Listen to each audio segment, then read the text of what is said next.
istri, saya buat video ini lagi, dan saya kali ini mendapatkan kesempatan untuk menyampaikan tentang kita para orang tua, ibu, begitu mencemaskan anak-anak kita. Bisa nggak dia jadi anak yang baik, bisa nggak dia mendapatkan kehidupan yang baik kalau tidak lagi ada kita. Apakah dia akan baik-baik saja, di luar sana dia bagaimana? Karena kita tidak akan pernah bisa melindungi dia benar-benar 24 jam, itu tidak mungkin bisa, karena dia adalah makhluk hidup, bukan makhluk mati, benda mati. Dia terus bergerak, dia terus bertumbuh. Saat dia sudah bisa berjalan dan bisa kesana kemari, akan semakin terbatas kita bisa melindungi dia. Di saat dia masih bayi pun, kita tidak benar-benar bisa melindungi dia secara penuh. Karena apapun bisa terjadi di situasinya,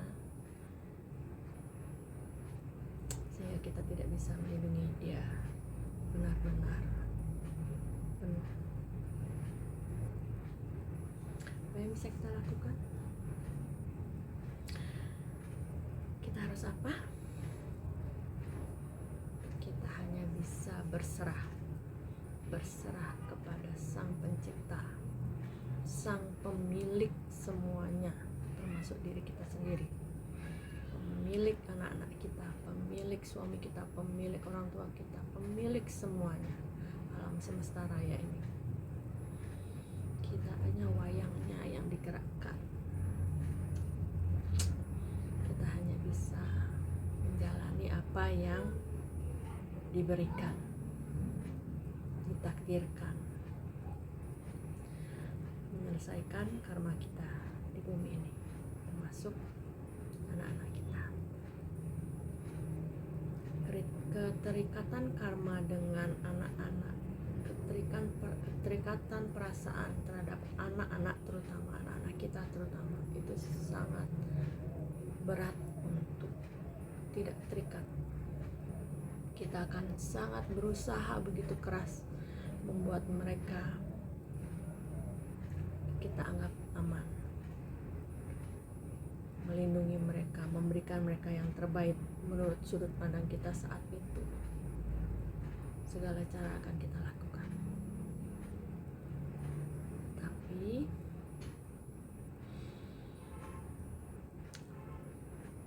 harus dengan cara yang benar.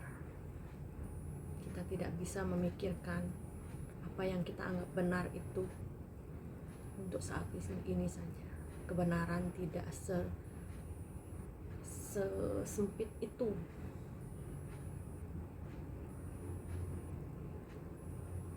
Itu kenapa kebenaran Tuhan itu yang utama. Apa yang kita anggap benar itu belum tentu benar menurut Tuhan. Itu kenapa kita harus terus terkoneksi, bisa berkomunikasi dengan Beliau. Karena itu, untuk melepaskan kebingungan kita terhadap apa yang benar dan apa yang salah, apa yang baik untuk mereka di masa depannya.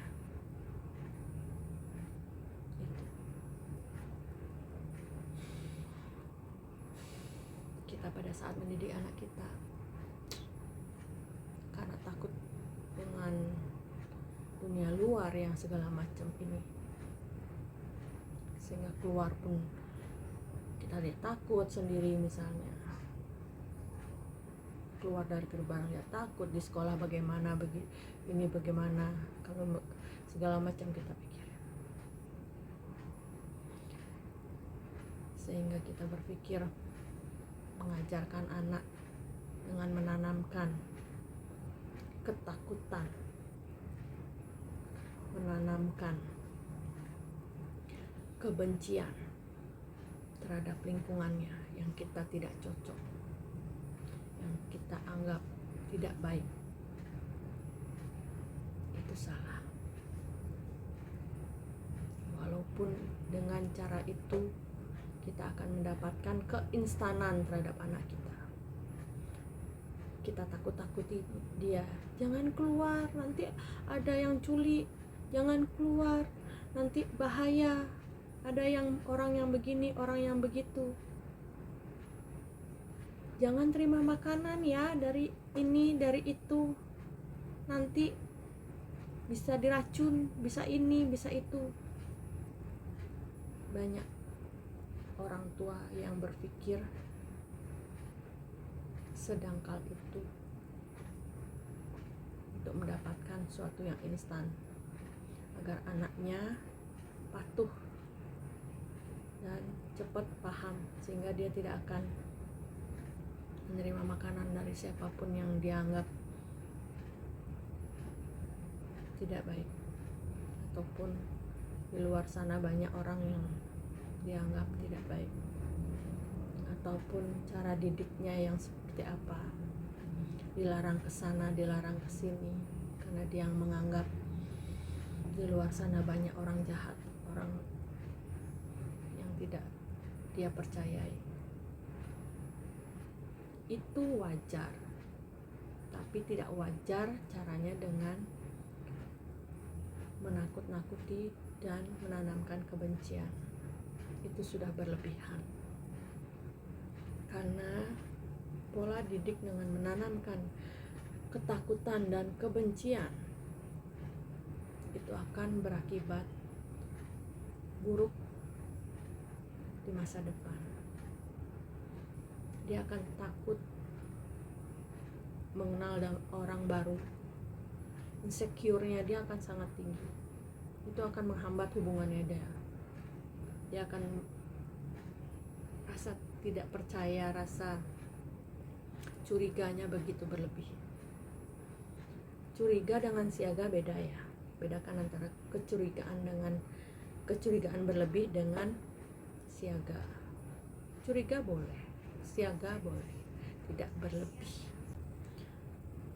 Karena sesuatu yang sudah tertanam begitu kuat di alam bawah sadar seorang anak, di masa depannya atau di perjalanannya dia sampai besar, itu akan ada terus dan sangat susah untuk membuat mereka menjadi tidak seperti itu. Itu dia akan berpengaruh kemana-mana, ke hubungannya dia terhadap pasangan, ke hubungannya dia terhadap mungkin terhadap orang tuanya sendiri nantinya.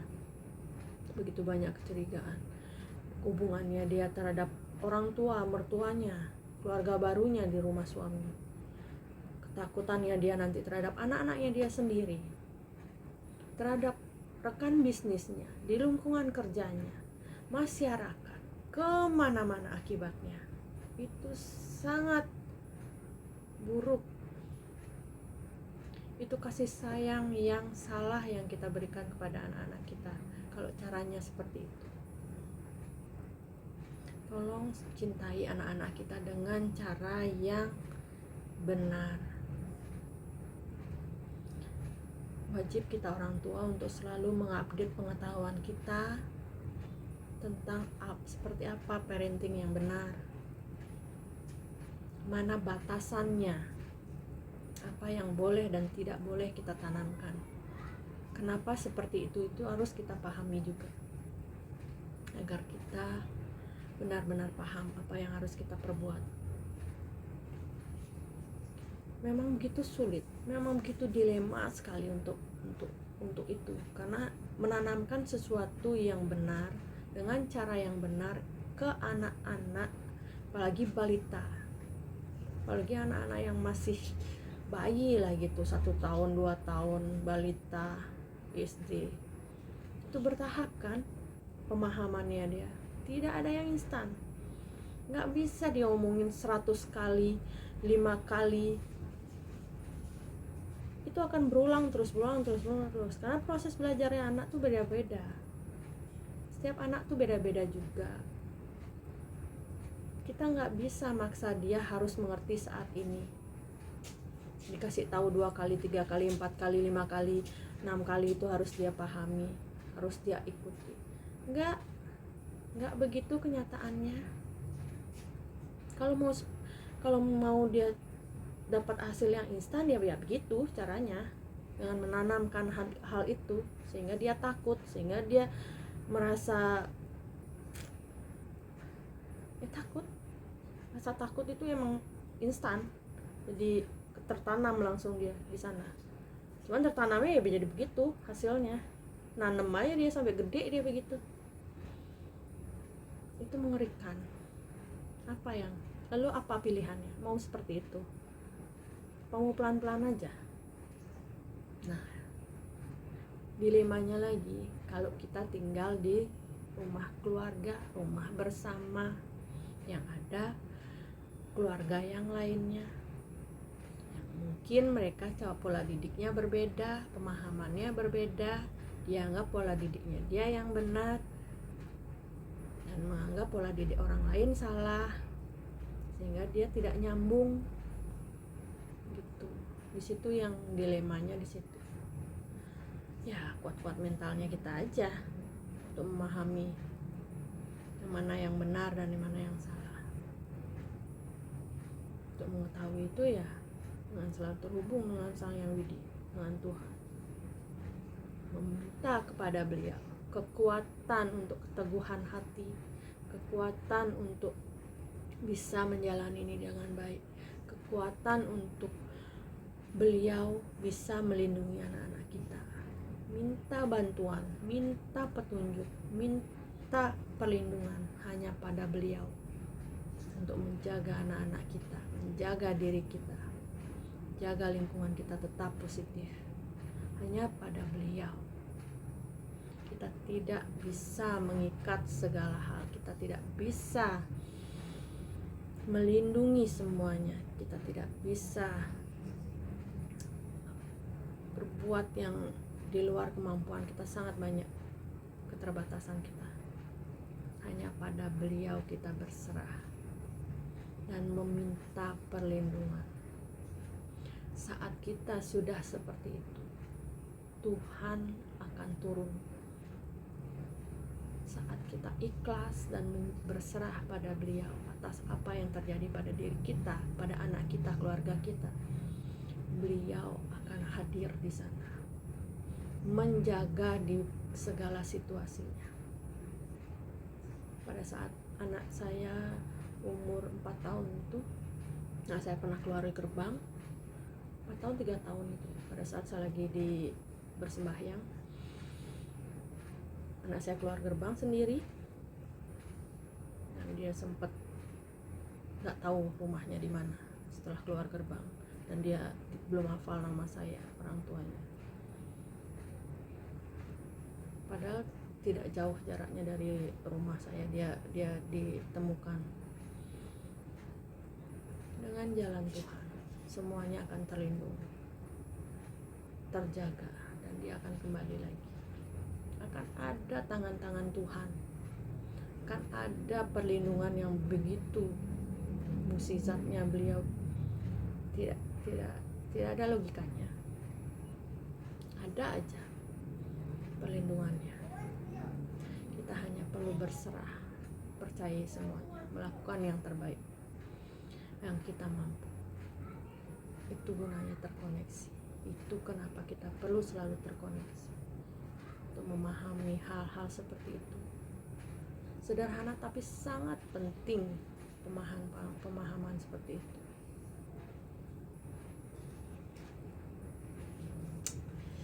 Dan mengenai ekonomi, dia akan menjadi apa, dia akan menjadi orang sukses atau tidak, apa segala macam, perlindungan, keselamatan, ada cara lagi, dengan mengajarkan kebaikan, dengan membantu, berpunya, bersedekah terhadap makhluk ciptaan Tuhan lainnya. Dengan seperti apa cara kita membahagiakan Tuhan? Dengan membahagiakan makhluk Tuhan lainnya. Tidak harus dengan uang saja. Apapun, bermanfaatlah. Itu yang kita perlu ajarkan ke anak-anak kita. Tidak untuk diri kita sendiri aja. Karma kita, kebaikan kita itu untuk diri kita. Anak-anak kita perlu kita tanamkan itu sejak dini untuk dia menjaga dirinya, untuk dia ke depannya, tabungan karmanya dia, untuk dia itu semua. Jadi kalau kita berpunya, dia juga berpunya. Bersedekah, dia juga perlu bersedekah untuk menanamkan itu, untuk perlindungan terhadap dia sendiri, untuk tanaman baiknya dia sekarang sampai ke depannya. Seperti itu yang perlu ditanamkan untuk perlindungannya. Seperti itu. Kita tidak bisa mengontrol semuanya, kan ada begitu banyak keajaiban, rezeki, kemudahan untuk kita dan anak-anak kita kalau kita melakukannya. Jangan terlalu fokus terhadap yang namanya persembahan kepada Tuhan. Begitu jor-joran kita memberikan persembahan kepada Tuhan, sampai-sampai kita tidak sempat membantu makhluk Tuhan yang lainnya. Itu sangat disayangkan. Tuhan itu hanya menerima energi dari apa yang kita persembahkan, niat tulus kita, apa yang kita persembahkan, bukan fisiknya. Semua itu ada energinya.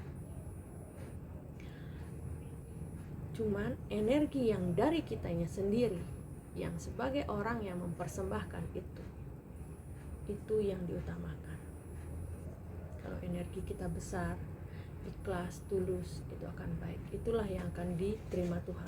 Bukan secara berfisiknya saja, tapi yang utama adalah energi, perasaan dari kita.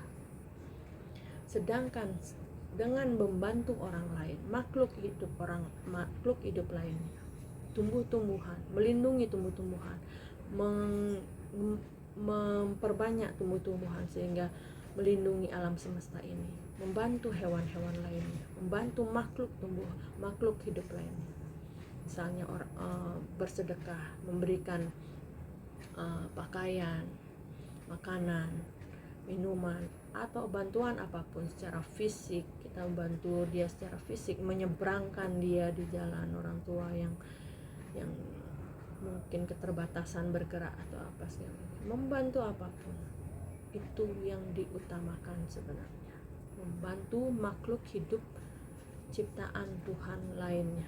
Itu yang utama sebenarnya, yang membuat Sang Yang Widi, Tuhan kita, Tuhan yang Maha Esa itu bahagia. Itu sebenarnya satu, itu bukan persembahan terhadap beliau, bukan suatu yatnya, itu bukan utama. Yang utama adalah membantu makhluk hidup lainnya.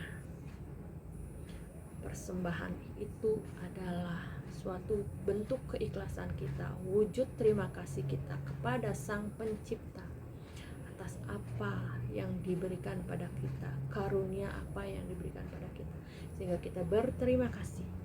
Itu dia. Tapi yang utama, hal yang pertama yang membuat Tuhan itu bahagia adalah kita sesama makhluk hidup bisa saling menjaga, kita bisa saling membantu. Itulah kebahagiaan utama beliau. Dengan membuat beliau berbahagia, beliau akan sangat mencintai kita, sangat bersyukur, sangat-sangat bahagia dengan adanya kita. Segala hal akan sangat mudah dan diberkahi semuanya. itu yang bisa saya bagikan.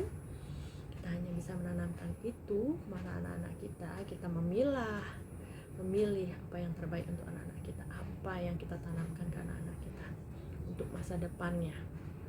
Itu dasar-dasarnya.